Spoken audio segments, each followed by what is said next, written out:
Olá, seja muito bem-vindo a mais uma live do Estudo da Origem. É isso aí, toda terça-feira. Então, toda terça-feira, 7 horas da manhã, estamos aqui para falar sobre o estudo da origem emocional dos sintomas, quais são as bases do entendimento, por quais motivos alguns sintomas acabam aparecendo para nossos pacientes e poder assim, compreendendo esses fatores, auxiliar os nossos pacientes a ter uma melhora do quadro de sintoma, de alteração, seja ele físico ou seja ele emocional. Hoje, especialmente, vamos falar sobre os medos perseguitórios ou os delírios persecutórios. Quais são os motivos de alguns pacientes apresentarem esses delírios, essas percepções, esses medos que algum perigo vai acontecer, que algum julgamento vai acontecer, ou que eu vou ser atacado, que eu vou ser preso, que vai acontecer alguma dificuldade em minha vida. Então hoje vamos falar especificamente sobre esse contexto e qual pode ser a base dentro das leis biológicas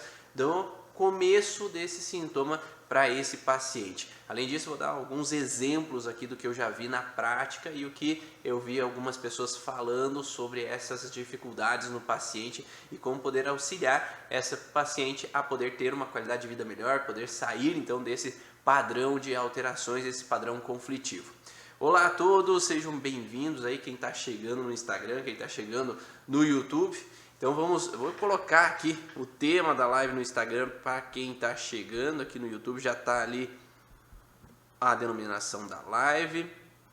Vamos falar aqui sobre medo persecutório. Vocês já tiveram um paciente que tem esse medo persecutório? Quem aí já atendeu alguém que apresentava esse tipo de sintomas, esse tipo de alterações? Fala aí eu, depois você vai contando um pouquinho sobre o exemplo de situação que você observou na vida aí, ou na clínica, ou se você já passou por esse tipo de situação. Mas antes de mais nada, vão me falando aí se o áudio está ok, só para que eu possa continuar e se vocês estão ouvindo bem, né? A Paula já atendeu o paciente assim. Então, antes de mais nada, que está chegando aqui de paraquedas, meu nome é Ivan Bonaldo, eu sou o idealizador do curso Origens. Então, venho há 13 anos aí trabalhando com a origem emocional dos sintomas, auxiliando com pacientes a entenderem as suas origens, né? Por que os sintomas aparecem da forma com que aparecem, sejam eles sintomas físicos ou sejam eles sintomas emocionais. E nos últimos anos tenho por objetivo auxiliar profissionais da área da saúde a compreenderem esses motivos, a compreenderem por que esses sintomas tendem a aparecer em seus pacientes e como auxiliar os pacientes a modificarem essa interpretação e também poder auxiliar mais e mais pessoas a saírem dos seus dramas, das suas fragilidades, das suas frustrações e ter uma qualidade de vida melhor. Então, especialmente hoje, não gravou aqui o tema da live, deixa eu achar aqui, vamos ver se fixa. Que bom, não está fixando o nome da live hoje. Vamos ver aqui se aparece de novo. Medo persecutório. Vou colocar delírio.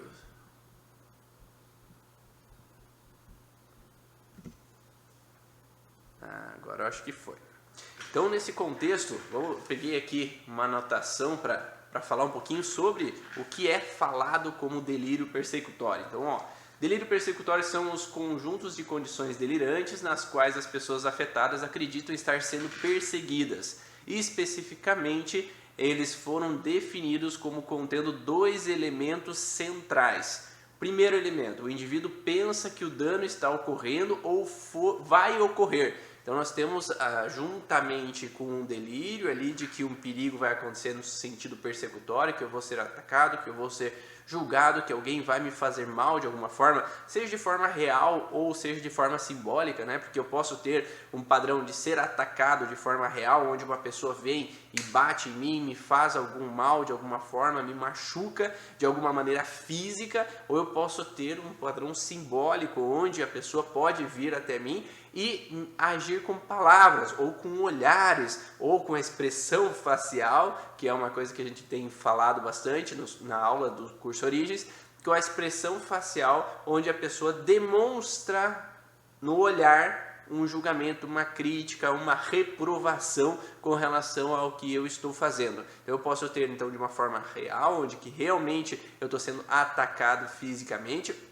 ou eu acredito, ou eu imagino, ou eu deduzo que as pessoas estão dando risada de mim, por mais que às vezes não estejam, que eu deduzo que estão escrevendo de mim, porque escreveram lá, tem uma pessoa que às vezes conversa comigo e de repente parece que está dando indireta para mim lá no Facebook, lá no Instagram, porque ela está colocando postagens e está sendo uma indireta para mim, por mais que às vezes não tem nada a ver contigo aquelas informações, mas eu deduzo que esteja postando direcionado a mim críticas ou direcionado a mim indiretas, então eu fico nesse medo persecutório de um ataque perante outra pessoa, mas que às vezes nem é real necessariamente. Então com o mundo da internet fica muito mais fácil a gente deduzir coisas, né, ou observar coisas.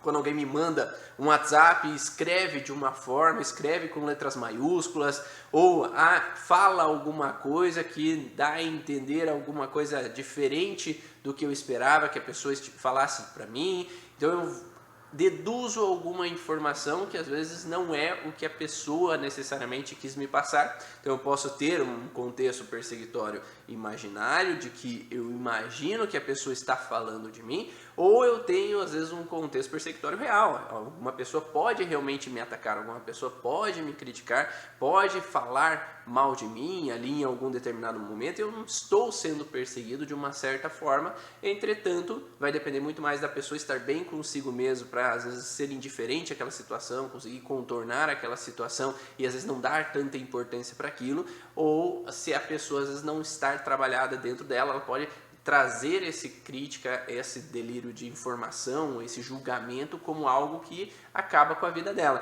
Tanto é que muitas pessoas, elas tendem a perceber, como diz a Paula, né, a percepção dessas pessoas, como elas estão atualmente muito fragilizadas internamente com relação a julgamentos, que eu tenho que ser perfeito perante o olhar dos outros no Instagram, no Facebook, no Twitter, isso e aquilo, aquele outro, eles vão trazer uma sensação que qualquer vexame, qualquer humilhação, qualquer julgamento que é recebido, acaba o mundo. Então, por isso que jovens têm entrado muito mais na depressão também, porque eles buscam aprovação, uma identidade num grupo. E quando eu me sinto desvalorizado, julgado, eu acabo entrando num padrão, às vezes, de desmotivação total, ou entrando num processo depressivo perante a preocupação com o ambiente, com o olhar das outras pessoas que me cercam. Então esse indivíduo então pensa que o dano está ocorrendo ou vai ocorrer, ou vai ocorrer porque ele está no futuro, ele está no presente ou no futuro. Então eu estou vivendo uma situação, então eu vou falar em público,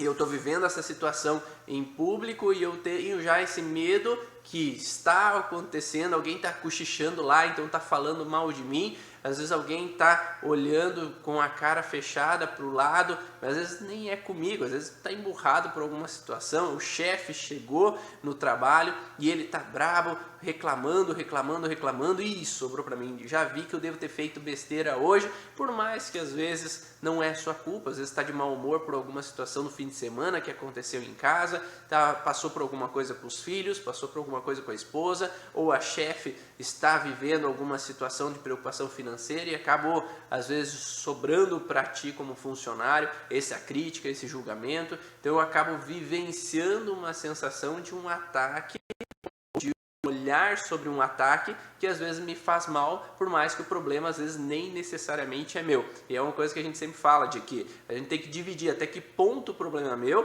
porque eu tenho meus limites, eu faço o melhor que eu posso dentro dos limites que eu tenho, e até que ponto o problema é da outra pessoa, porque a gente não consegue fazer 100% das coisas, né? A gente tem os nossos limites, a gente não consegue dar conta de tudo, ninguém é perfeito, então a gente faz o melhor que a gente pode dentro do que a gente tem, e a outra pessoa faz uma parte dela também. Então se eu tenho um colega de trabalho, por exemplo, que ele demanda para mim fazer algumas coisas que às vezes não compete a mim, eu tenho meu trabalho também, se eu consigo delimitar até que ponto depende de mim, até que ponto depende dele, eu consigo separar se ele ficou emburrado comigo, não gostou de alguma coisa, às vezes o problema não necessariamente é meu, ou às vezes uma irmã, um irmão está passando por alguma dificuldade, não há problema em eu ajudar, eu auxiliar, eu ajudar de alguma maneira com relação ao irmão ou irmã, mas que eu tenha meus limites, né? Nem sempre a gente vai conseguir ultrapassar a nossa capacidade, porque às vezes depende da outra pessoa fazer a parte dela.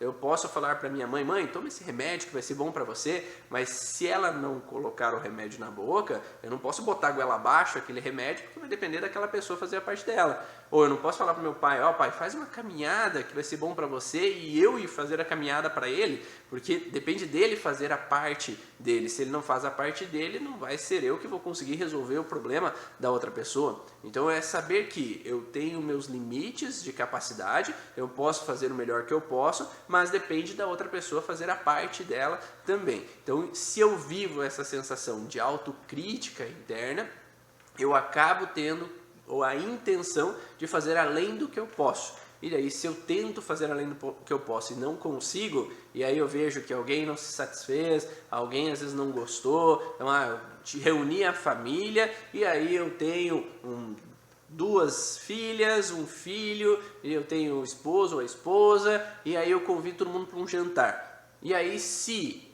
um gosta de pizza, o outro gosta de churrasco, outro gosta de macarrão, outro gosta de peixe, a nora gosta, sei lá, de só salada, o genro gosta de uma outra comida lá, então não tenho como às vezes agradar a todos, fazer todo tipo de comida do mundo para agradar todo mundo. Às vezes alguém pode sair insatisfeito naquele momento, mas não é porque às vezes alguém saiu insatisfeito que a culpa é minha, ou que às vezes se ele olhou estranho que eu preciso dar bola para aquilo, porque eu faço o melhor que eu posso. Às vezes as pessoas podem muito bem se adaptar àquele ambiente, e se não querem se adaptar, eu não posso jogar para mim também o chicote e ficar me chicoteando porque eu acredito que eu não fiz o bastante, eu não fiz o melhor que eu podia. Então, se vocês começaram a perceber, quem estuda as leis biológicas, nós temos uma conjunção de fatores nesse padrão de julgamento e de crítica, que é, primeira conjunção, que é a relação dos medos na nuca, que estão relacionados às paranoias visuais, onde eu tenho o olhar da pessoa de crítica, o olhar da pessoa de recriminação, o jeito que a pessoa agiu, que eu me senti atacado de uma certa forma, que aí entra no medo persecutório, mas nós temos uma associação com a desvalorização, que pegam tecidos relacionados ao mesoderma novo, que estão diretamente relacionados a críticas, desvalorizações, onde eu não me sinto capaz de ter realizado algo efetivamente. Então, geralmente, quando nós vamos ver um conflito de um paciente, há uma conjunção de órgãos ou tecidos afetados ao mesmo tempo. E nesse caso, teríamos então as duas retinas, ou os dois corpos vítreos afetados ao mesmo tempo, gerando essa sensação de medo na nuca, paranoia, né, que nós falamos, então esse medo persecutório, junto com algum tecido derivado embriologicamente do mesoderma novo, que pode ser um tecido músculo-esquelético, que pode ser a suprarrenal, que geralmente é muito frequente a suprarrenal estar fragilizada, porque a suprarrenal ela tem a conotação de ter tomado uma escolha errada. Então é como se eu tenho que acertar tudo, eu não posso tomar uma escolha errada, porque se eu tomar uma escolha errada eu sou julgado, eu sou criticado, ou vai acontecer algum problema. Então a pessoa tem que estar sempre cuidando com o passo que vai dar. E aí cria muitas indecisões. Eu vou, fico, faço isso, faço aquilo. Então esse sofrer por antecipação com a escolha que eu vou tomar, geralmente está relacionado com a suprarrenal, que vem junto com o medo antecipativo de não querer sofrer de novo uma crítica. E eu geralmente falo isso para vocês, né? Quando há um medo, é porque a pessoa já viveu algo. Ninguém tem medo porque nunca viveu algo. De repente comecei a viver uma situação de insegurança, de perigo, por nada. Nada é por acaso. Nós temos um padrão vindo ou da nossa vivência, ou do transgeracional, que traz uma interpretação que há um perigo iminente prestes a acontecer. Então, se eu já vivi aquilo, o meu cérebro diz, lembra? Vai acontecer de novo. Então, fica ligado, fica tenso, porque o perigo vai acontecer.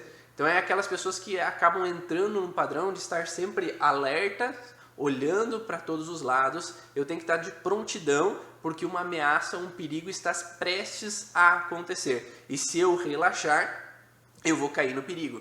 Então é melhor eu entrar nesse alerta paranoico, muitas vezes, para que eu evite aquela situação de ameaça. Então eu falei para vocês que uma das bases desse contexto paranoico, né, persecutório é o indivíduo pensa que o dano está ocorrendo ou vai ocorrer. O segundo padrão é o indivíduo pensa que o perseguidor percebido tem a intenção de causar dano. Então, ou seja, antes eu estou vivendo uma situação ou tenho medo do que vai acontecer. Agora eu percebi a pessoa.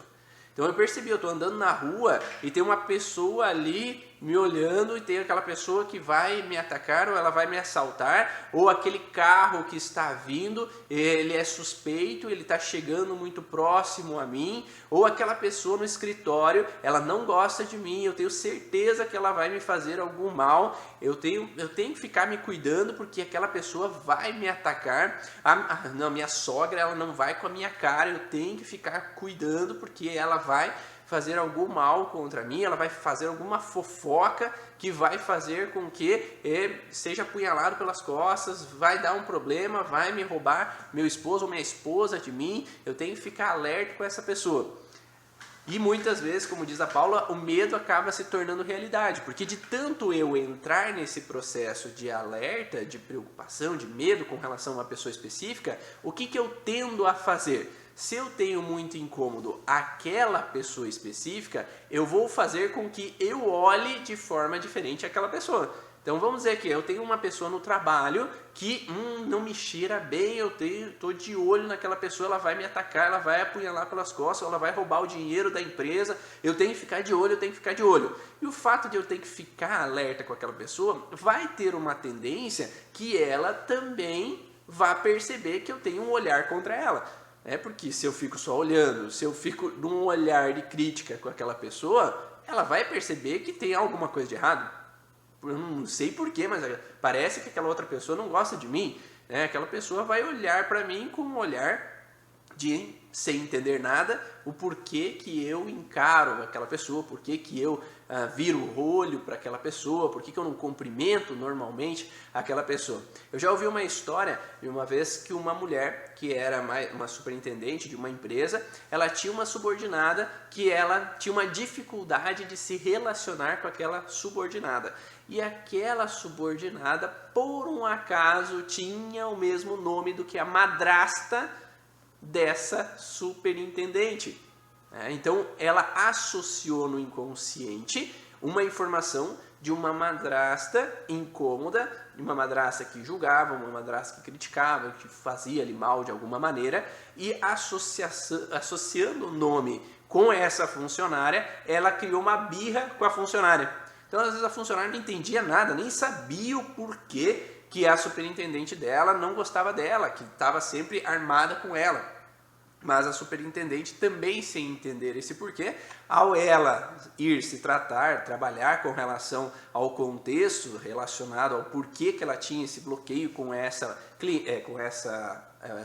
subordinada dela, ela começou a entender e mudou essa relação entre a superintendente com a funcionária. Então, às vezes, pode haver um processo real acontecendo de eu ter um olhar de recriminação, eu ter um olhar de crítica com relação a uma pessoa, por eu associar a uma outra pessoa da minha vivência. Então, por exemplo, eu posso ter tido uma avó impositora na minha vida, na infância, e essa avó tinha uma energia mais masculina, então uma energia mais forte, de imposição, de crítica. E cada vez que eu vou encontrar uma pessoa que é um superior, um chefe, que tem uma característica de ser uma mulher mais masculina, de impositora, de crítica, seja no colégio, seja às vezes no trabalho mesmo posteriormente, ou nas relações sociais, eu posso ter um bloqueio com aquela pessoa específica por me remeter a um padrão de vivência anterior. Tem uma pessoa que escreveu um livro, que é uma esquizofrênica, que escreveu um livro,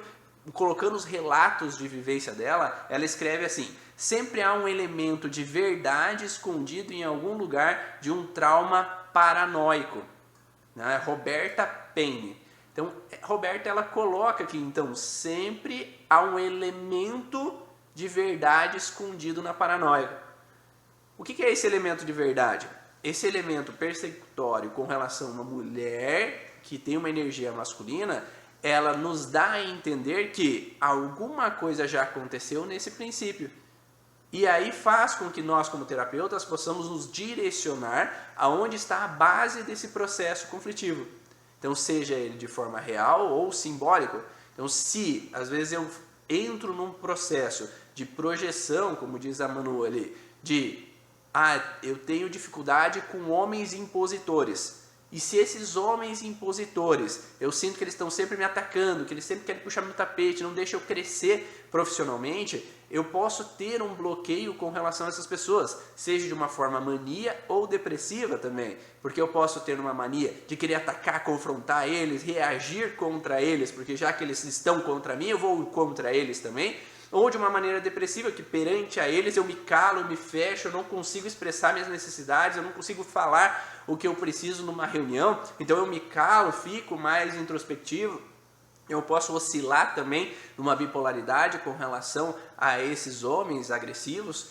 E aí, quando, se é possível, olhar para esse medo, é possível buscar na história da vida dessa pessoa qual foi o primeiro homem que tinha essa energia agressiva, que tinha essa energia de imposição, que pode ser o irmão mais velho, que pode ser o pai, às vezes na infância, pode ser um avô na infância que era impositor, mas que remete a esse padrão que hoje na vida adulta a pessoa tem nesse medo persecutório, de que esse tipo de pessoa vai me perseguir.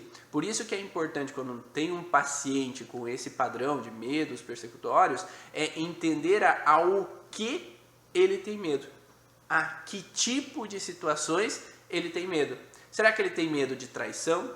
Será que ele tem medo, às vezes, de que os membros da família vão me tirar o meu dinheiro, vão me passar a perna?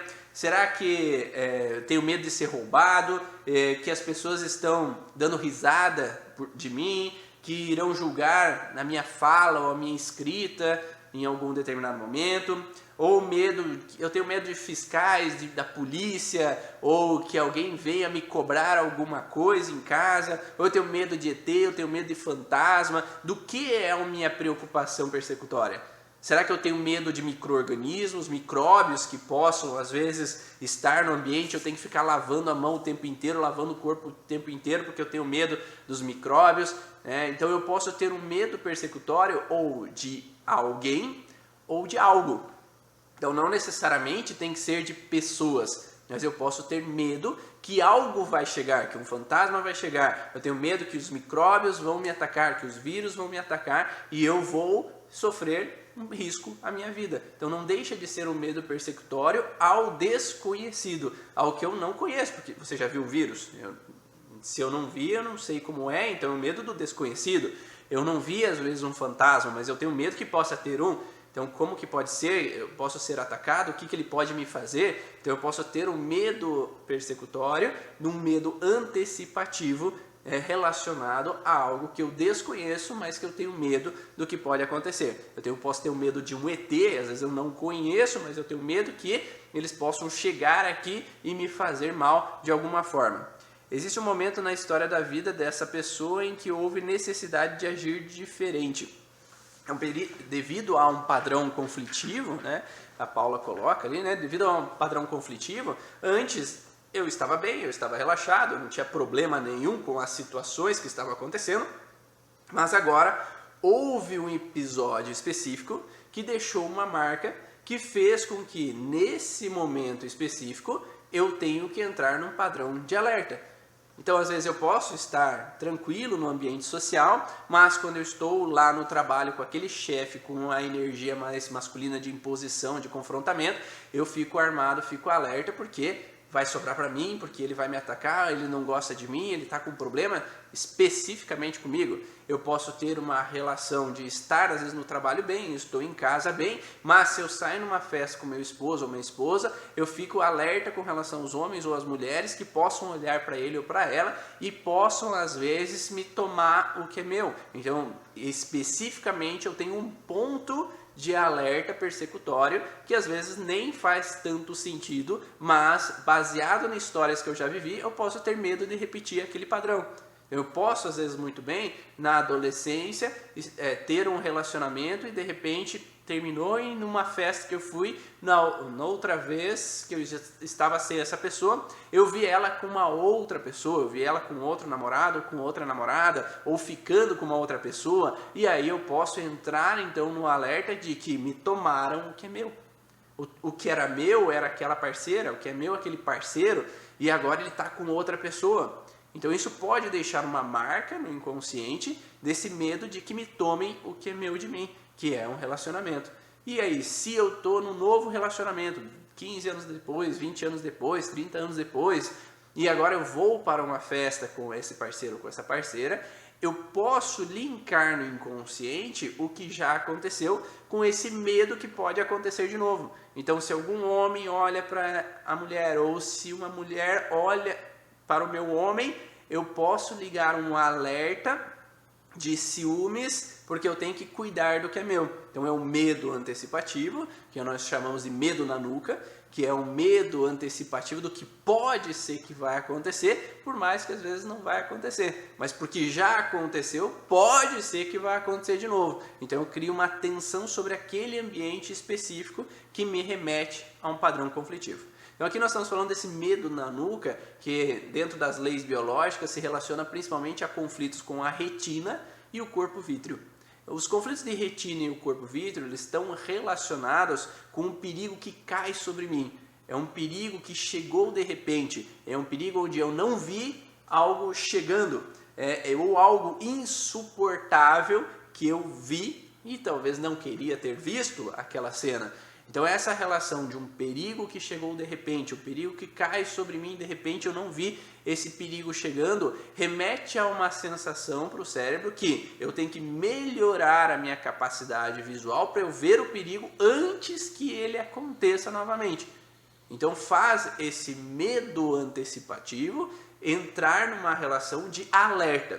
Então dependendo da intensidade do padrão conflitivo.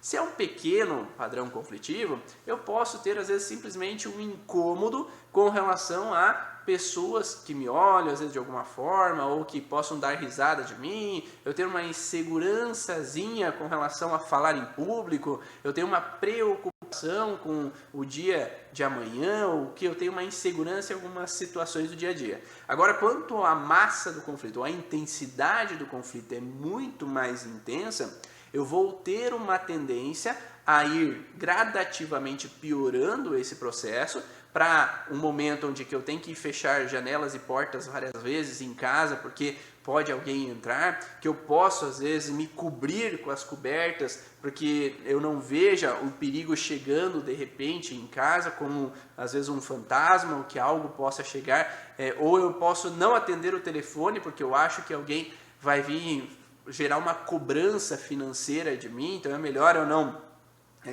atender esse telefone, porque eu posso receber uma notícia que não é agradável, até uma pessoa que sai na rua e todas as pessoas que estão ali, elas estão olhando para mim, ou elas estão me perseguindo, ou um delírio totalmente esquizofrênico, onde há uma conspiração, onde se tem pessoas que possam estar juntas em uma organização para me atacar, para me fazer algum mal. Então é melhor eu não sair para fora de casa. Então é melhor eu não cuidar com os passos que eu vou dar. Ou eu posso ter uma situação onde até os meus familiares possam estar relacionados com essas pessoas e possam estar cochichando ali, falando mal de mim ou contando meus problemas para as outras pessoas, ou posso estar junto com outras pessoas para fazer algum mal a mim. Não sei se vocês está fazendo sentido, está dando para entender essa relação.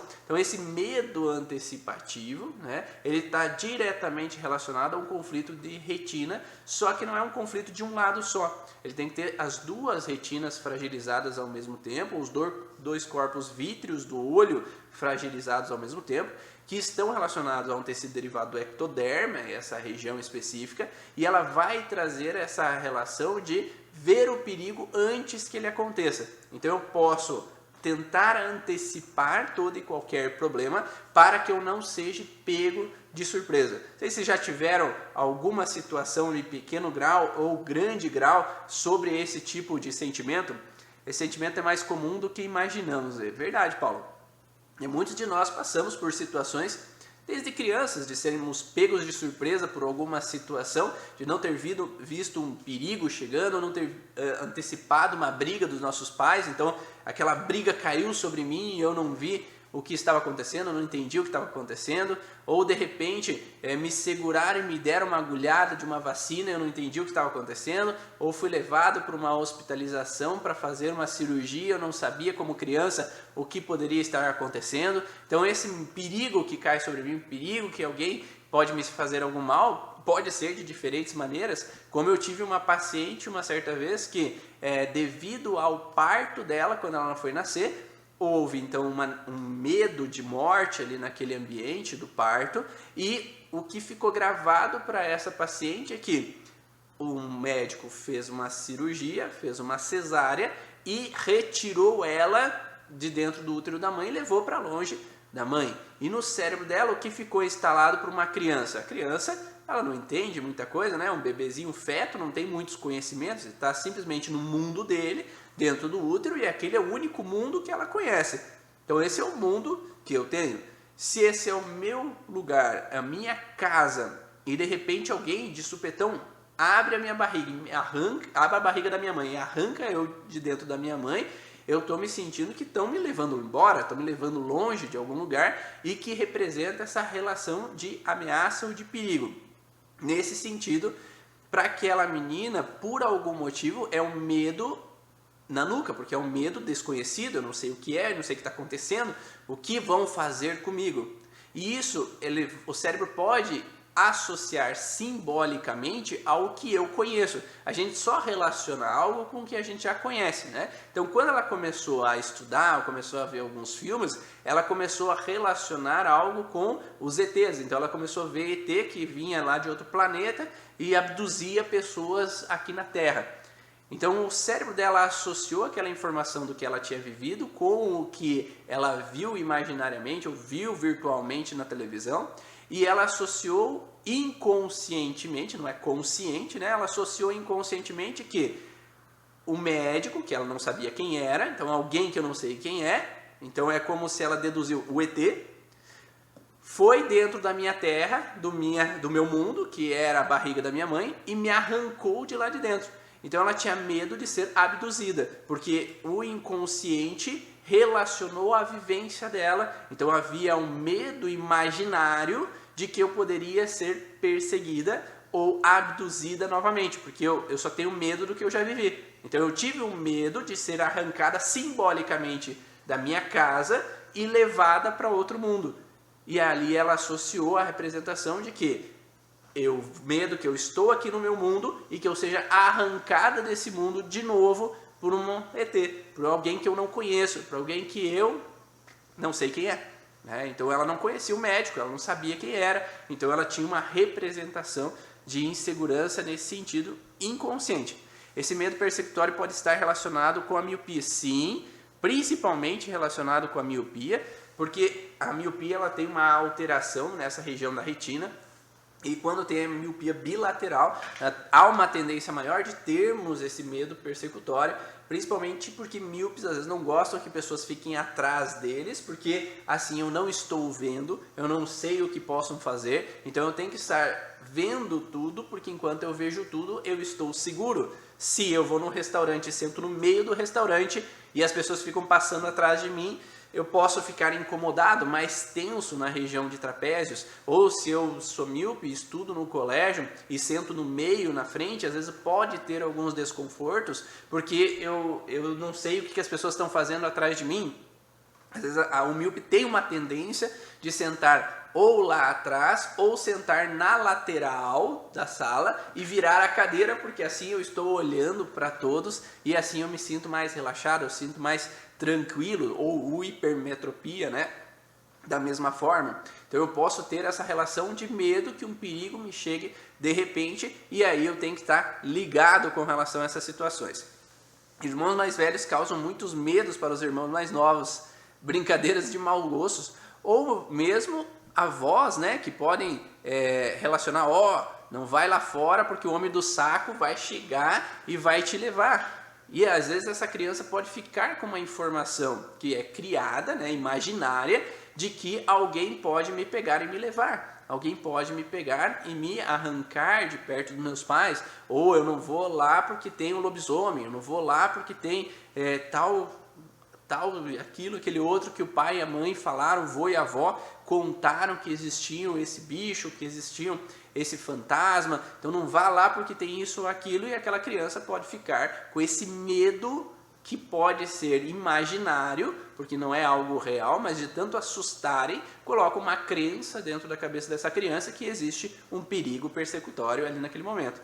E nós temos que falar também que esse medo persecutório, ele vem muito frequentemente de um andar do transgeracional. Então nossos antepassados viveram situações conflitivas, persecutórias, ou porque tiveram que fugir dos países deles, vieram da Itália, vieram da Alemanha, vieram de Portugal, fugidos por N motivos diferentes. Então esse contexto de fuga, de onde que eu tive que fugir de algo ou de alguém, que eu tive que fugir da guerra, eu tive que fugir da peste ou de alguma doença, eu tive que fugir de alguma situação de pobreza. Então essa relação de fuga, ela representa também uma situação persecutória.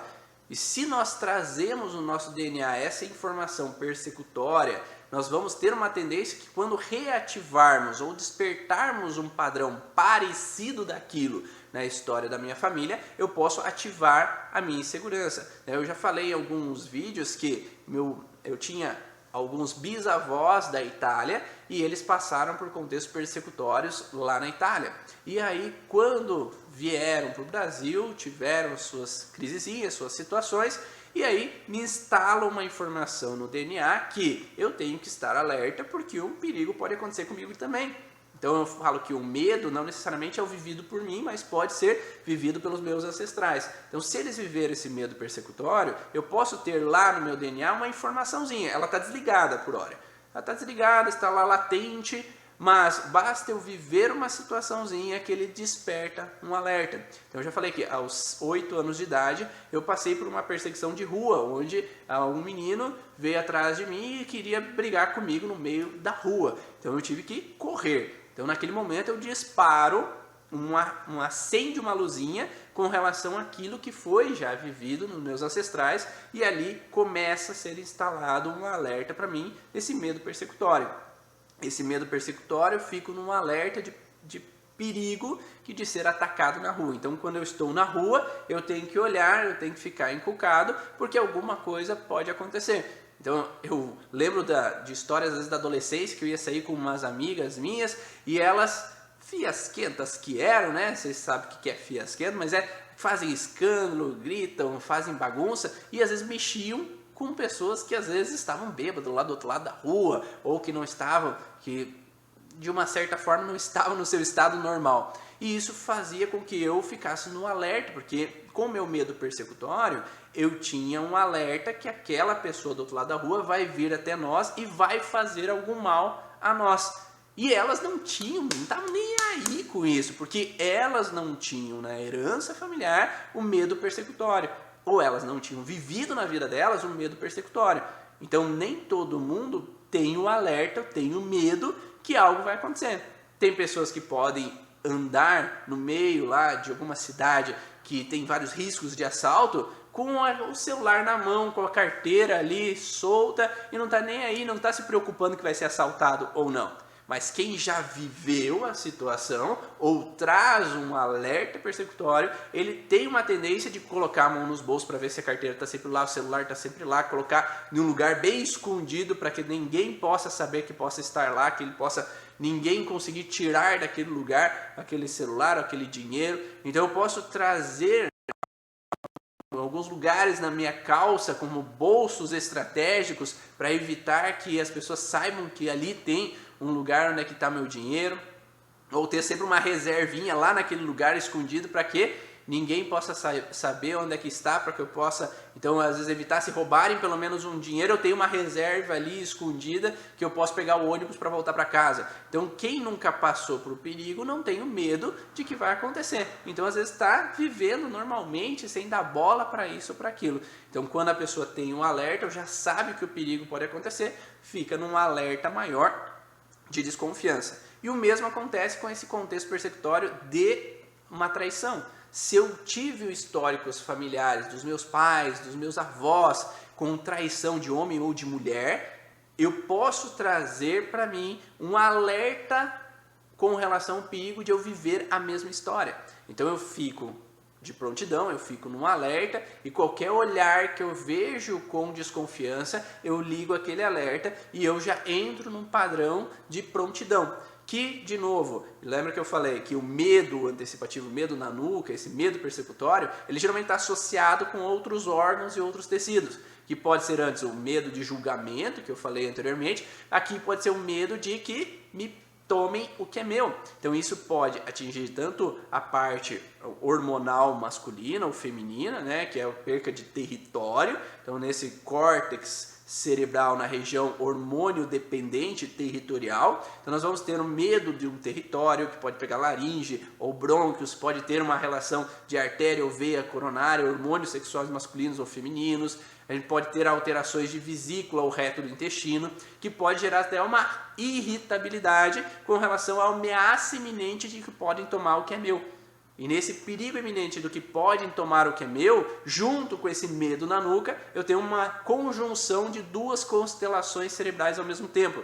Ou seja, nós temos o conflito de medo na nuca, mais a associação com relação à constelação agressiva, onde eu fico agressivo, que pode ser maníaco ou depressivo. Então agressivo, eu vou brigar, eu vou xingar, eu vou extravasar, ou eu fico num padrão agressivo, depressivo, quieto e emburrado, com relação a uma atitude, um olhar, uma ação que me remeteu a um padrão inconsciente anteriormente, que traz essa alteração.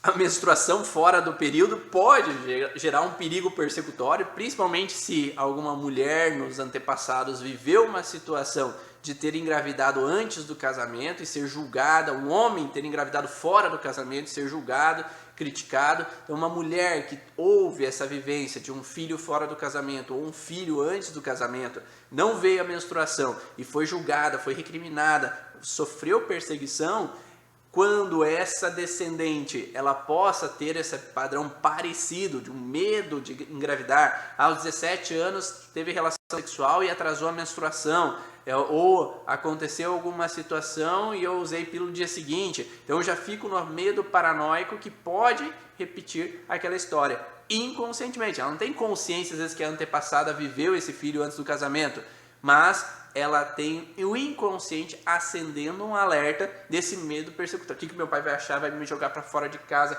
vai me fazer isso, vai me fazer aquele outro, porque vão me obrigar a abortar essa criança. Então eu posso trazer uma alteração assim, ou nesse menstruação fora do período, eu posso ter um medo alucinatório de que tem um mal comigo, eu tenho uma doença, eu tenho um tumor, então eu posso ter um medo persecutório com relação ao meu próprio corpo, que meu corpo está fazendo mal comigo mesmo, meu corpo está fazendo mal porque surgiu um tumor e eu vou morrer agora, então eu tenho um medo persecutório contra mim mesmo. De novo, é um medo antecipativo, né? Um medo na nuca, associado a um padrão interno, que o meu corpo não está funcionando bem, que o meu corpo não está sendo capaz de agir da melhor maneira que deveria. Então tem uma autodesvalorização de si associado a esse padrão, principalmente quando já houve esse histórico, né? Já houve algum histórico na família de alguém que faleceu com relação ao tumor, ou eu na infância, eu tive uma doença e o médico falou que ele tem poucas chances de sobrevivência, então é melhor tomar cuidado, porque o corpo dele não está trabalhando de forma adequada com ele e ele pode morrer. Então eu posso receber uma informação onde lá na infância eu vivo essa situação de perigo, eu faço uma cirurgia porque meu corpo não está funcionando direito, e aí na vida adulta, quando algo acontece com um sintomazinho, com um incômodo, eu tenho medo persecutório com relação ao meu próprio corpo, me causando um dano, me causando algum mal. E a mesma coisa que a gente observa com relação a micro-organismos. Se na história lá da minha infância, às vezes eu tive um irmãozinho que morreu porque foram ao médico e falaram, pegou uma infecção, teve uma bactéria super potente ali que fez com que essa criancinha morresse e ela não sobrevivesse. Ou na história dos meus ancestrais, a minha avó teve perda de filhos e colocaram que era por causa disso, daqueles micro-organismos, que ela teve uma infecção e veio a falecer. Então isso traz uma informação para esse paciente, no aqui e agora, que há um perigo que micro-organismos podem nos fazer mal. O invisível pode nos fazer mal. E esse invisível, ele está relacionado com sujeira, ele está ali no corrimão, está ali onde é que eu coloco a mão, onde é que eu sento, onde é que eu seguro na poltrona, onde eu vou em algum lugar e se eu encostar naquele lugar eu vou me sujar com aquele micro-organismo e eu posso ter uma ativação. Eu tive pacientes que lá no H1N1, lá antigamente, quando tinha a gripe H1N1, eles entraram nessa paranoia e hoje não é tão diferente, né? Entrar nessa paranoia perseguitória com o vírus que pode representar um risco à minha vida. Então eu não posso tocar em nenhum lugar, não posso cuidar com o que eu vou respirar, com o que eu vou colocar na boca, porque eu posso adquirir algo que possa me representar um risco à vida.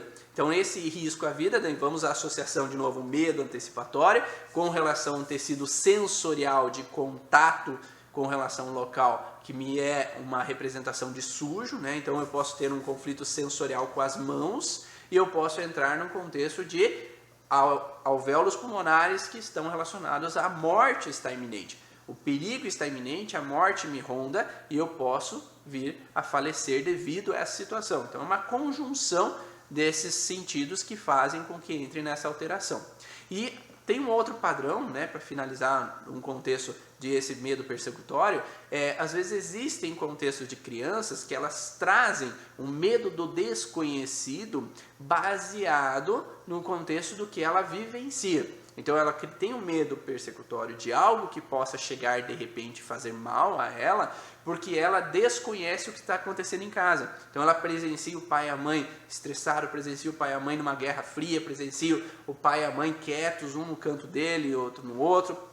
Ou eu sinto que tem algo de errado pela expressão corporal do meu pai e da minha mãe, pela expressão facial, mas é algo não dito. Então eu não sei o que é, mas eu sei que tem algo acontecendo. Então essa criança ela está vindo desse medo persecutório, porque um perigo pode chegar de repente e eu não sei o que é. Então eu tenho que ficar cuidando. Então eu já vi crianças que têm que fechar a porta de casa várias vezes, tem que ir lá olhar se as janelas estão abertas, porque no inconsciente dela, ela presencia uma relação triangular dos pais.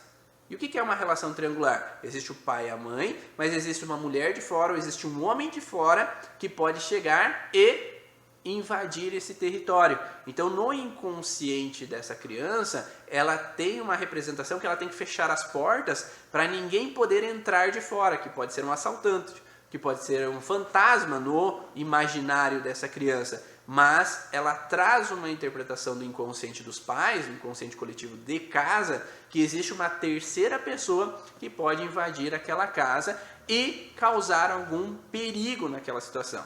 Tem que ser uma amante? Não necessariamente. Pode ser a avó, né, que chega então, em casa e invade o território, é um perigo mexer com esse casal. Pode ser irmãos dos pais que podem invadir o território e bagunçar essa relação dos pais. Então é sempre alguém que chega de fora e que possa atrapalhar essa relação dos pais. Então eu tenho que fechar tudo, né? Então de reforma real eu fecho as portas, porque imaginariamente eu tenho uma sensação que algo vai chegar e vai fazer mal a essas pessoas e vai tirar meus pais de mim, né? Hoje eu já vejo muitas histórias no consultório de, por exemplo, o pai deixa a casa porque a sogra invade a casa e opina muito com a parceira dele e às vezes entra em confronto com ele, né? Com o homem ali da casa, ou vice-versa. A sogra da mulher chega muito em casa e entra em contato muito com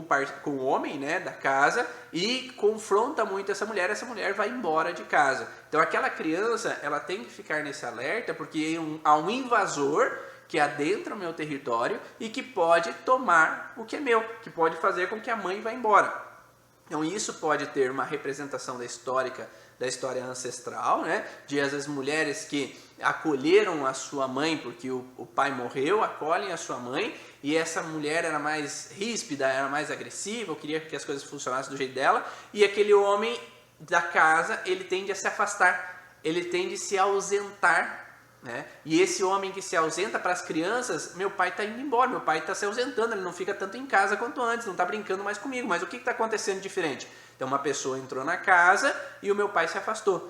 Então eu entro num alerta que sempre uma pessoa vai entrar e meu pai vai se afastar. Então é melhor eu criar essa harmonia dentro de casa, fazer com que todo mundo fique bem, para que ninguém se afaste de mim. Então pode ser uma herança familiar, que aí quando esse filho, agora que via o pai se afastando porque a avó chegou em casa, agora quando ele tem filhos, ele pode ter uma repetição de padrão na família dele.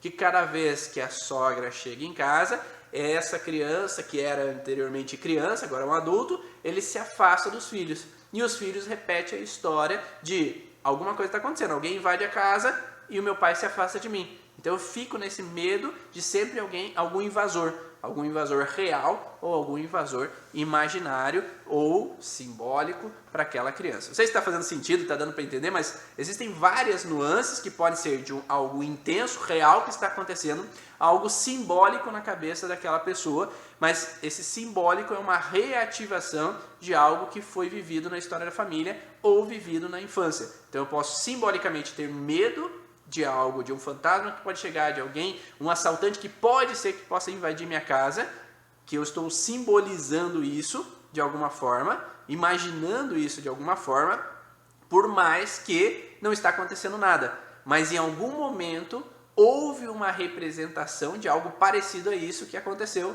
e ligou esse alerta de um despertador ali, né? Então cada vez que algo parecido acontece, é um despertador para atingir esse padrão conflitivo.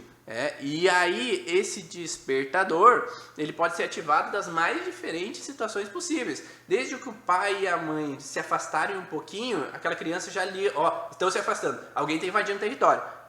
Então eu já começo a deduzir que alguém está invadindo, por mais que o pai e a mãe só estão se afastando porque, sei lá, estão estressados no trabalho, aconteceu alguma coisa, mas aquela criança não está entendendo.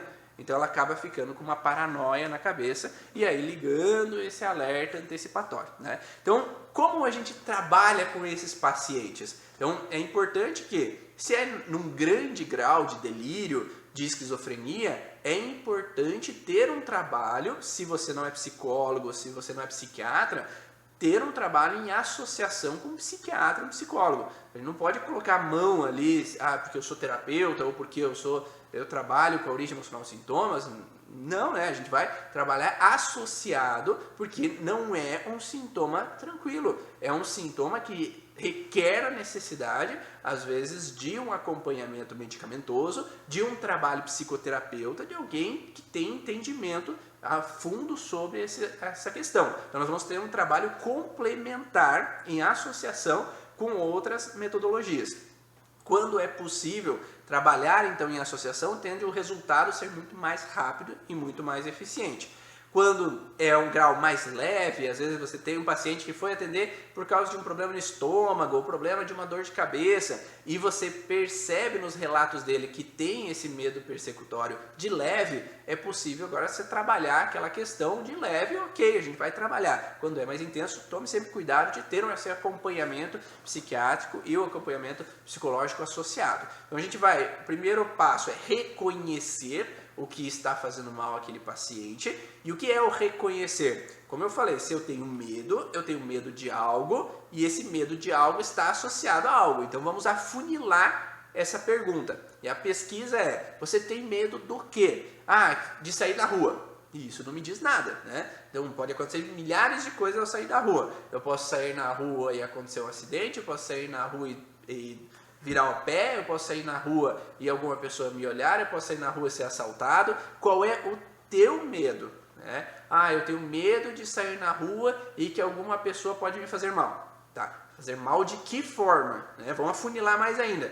Que passa pela tua cabeça? Que uma pessoa vai fazer mal porque vai te assaltar, que uma pessoa vai fazer mal e vai te perseguir e te bater?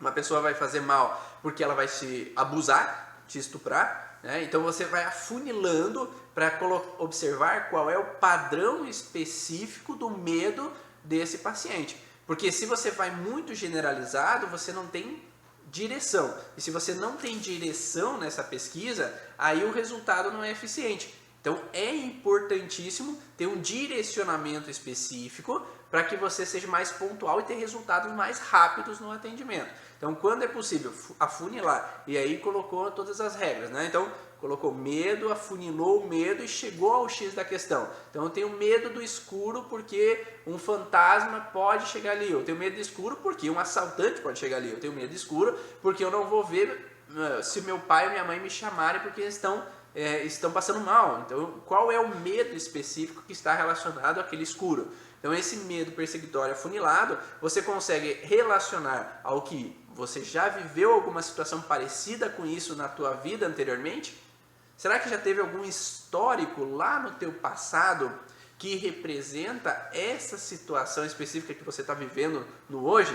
Ah, sim, na infância eu fui perseguido na rua. Ah, porque quando eu tinha 15 anos eu fui traído com relação a uma parceira. Ah, porque na minha infância meu pai traía muito a minha mãe e agora eu tenho medo de repetir essa história comigo. Ah, na infância me levaram para fazer uma cirurgia e eu não sabia o que era e eu fiquei com medo de que poderiam me matar. Então, qual é a interpretação desse adulto, do adolescente ou da criança no momento que viveu aquele conflito que pode representar ao vivido de hoje, seja de forma real ou simbólica? Lembra do ET que eu falei? Eu tenho medo de ser abduzido. O que pode representar simbolicamente uma abdução na vida dessa pessoa? Né? Quando ela pode ter vivido uma situação que relaciona-se a esse mesmo padrão? Por que eu tenho que ficar alerta hoje? Porque eu tenho medo que alguém possa me atacar. Porque talvez na infância eu me sentia xingado e criticado pelo meu pai o tempo inteiro. Então eu tenho medo de falar em público porque alguém pode me xingar. Então qual é o teu medo de falar em público? Ah, o meu medo de falar em público é o medo de crítica. Ah, então quando foi a primeira vez ou quem foi a primeira pessoa na tua vida que te criticava e que reclamava de você, que falava que nunca estava bom o suficiente? Então eu vou olhar o primeiro episódio da vida e agora tentar mudar a percepção desse paciente sobre aquele episódio. E seja com a técnica que seja. Você pode ter um processo de mudança de crença, trabalhando com as crenças desse paciente, modificando essa crença de alguma forma, ou de repetição de crença, ou de modificação de crença, como o Psyche, o Theta Healing, por exemplo, ou o coach, ou você pode trabalhar com uma constelação familiar para olhar o contexto transgeracional, ou a psicogenealogia evolutiva para olhar o contexto do transgeracional que pode estar trazendo no genossociograma ou numa árvore sensitiva para esse paciente, ou você pode trabalhar com um processo meditativo de retomada das memórias do que aconteceu nos ancestrais para que esse paciente pode vivenciar a lembrança do que aconteceu, como é na hipnose, no MDR, Brain Spot, no renascimento. Então é tentar trazer a lembrança do que possa ter acontecido e agora mudar a informação do que aconteceu para uma clareza maior, uma leveza maior pela situação, porque hoje a mentalidade no adulto, voltando para aquela mentalidade de criança, tem mais recursos para sair daquele processo do que aquela criança tinha naquele momento que estava vivendo aquela situação, seja um feto, seja um bebê, naquele momento. Então essas representações podem ser trabalhadas de diferentes metodologias, diferentes técnicas, ou com a abordagem que você tem, dialogando com o paciente, reconhecendo exatamente o que aconteceu, que trouxe essa memória, e aí modificando a percepção. E é muito frequente o transgeracional trazer essa abordagem. Então, tenda a buscar metodologias que olhem para o transgeracional, porque às vezes modificar somente o que a pessoa está vivendo nem sempre é o suficiente para ressignificar o todo. Espero que vocês tenham gostado de mais esse estudo da origem, toda terça-feira, 7 horas da manhã, falando sobre o estudo da origem emocional dos sintomas. Hoje falando sobre esse tema dos delírios persecutórios, medos persecutórios, que podem trazer uma pessoa a sair totalmente de uma realidade real para uma realidade imaginária, imaginando críticas, julgamentos, alucinações de traição, de situações onde eu não posso estar no ambiente social, gerando uma introspecção, gerando uma depressão e uma vontade de ficar somente em casa, quando é mais intenso esse processo. E sim, a gente pode auxiliar esse paciente a poder viver melhor, a poder seguir a vida dele e ter uma qualidade de vida melhor, sem tantas informações impactantes, sem tantos medos e tantas paranoicas atrapalhando a vida dele. Deixe seu comentário posteriormente na aula e faz aí, dá uma ajuda aí pra mim, vamos fazer uma grande troca, faz um print da tela e publica lá no Stories para que mais pessoas possam saber um pouco mais sobre esse contexto persecutório e quais podem ser as bases desse contexto persecutório para poderem auxiliar os seus pacientes também a sair dessa alteração. Um grande abraço, eu vejo vocês quinta-feira no podcast Vá na Origem, 7 horas da manhã. Tchau!